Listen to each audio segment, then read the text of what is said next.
Imagine grinding your entire life, executing the perfect game plan, only to realize the scriptwriters already decided you were losing before you even stepped on the pitch.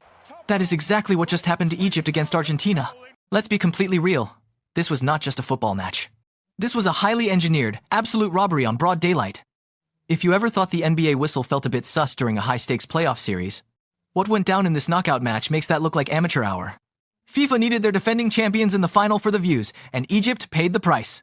For the first 50 minutes, Egypt was playing with absolute main character energy. They were locked in.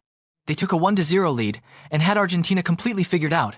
It was like watching an underdog team in an anime completely dismantle the final boss using pure strategy.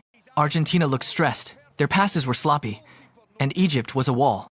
Then we hit the 58th minute, and the referee and crew decided it was time to clock into work. Mostafa Ziko breaks through, and Argentinian fans looked like they just saw a ghost. It felt like a done deal.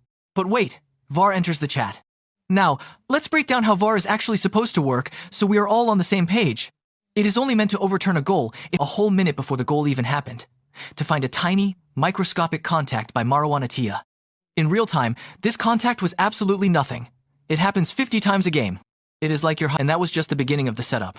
What followed was a masterclass in what experts call asymmetrical micro-policing. Think about when you play a video game and your opponent gets a massive buff while your character gets completely nerfed. Every single time an Egyptian player stood within 2 feet of an Argentinian, the whistle blew. Every minor tackle was treated like a crime. This is a tactical chokehold. When a referee penalizes every single piece of physical play from an underdog team, it destroys their defensive structure. You can no longer play aggressive, you cannot press, and you start playing scared because you are terrified of picking up a yellow card. The refs literally stripped Egypt of their identity. But the real proof that the game was cooked happened inside the Argentinian penalty box. Mohamed Salah, the literal king of Egypt, gets his jersey dragged so hard it almost ripped off his back.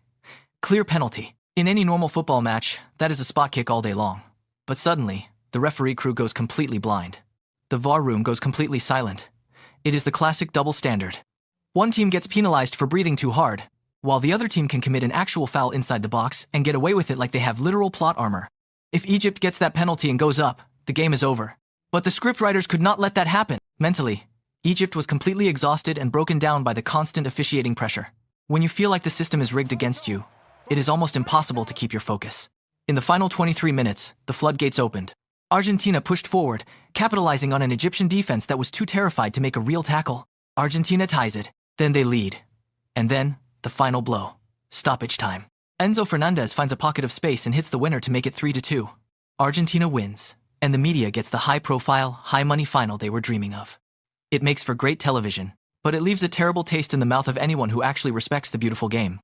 Egypt played their hearts out, but they were playing against 11 men and a whole room of referees. At the end of the day, football is moving into an era where big narratives generate big money, and sometimes, the pure sport takes a back seat.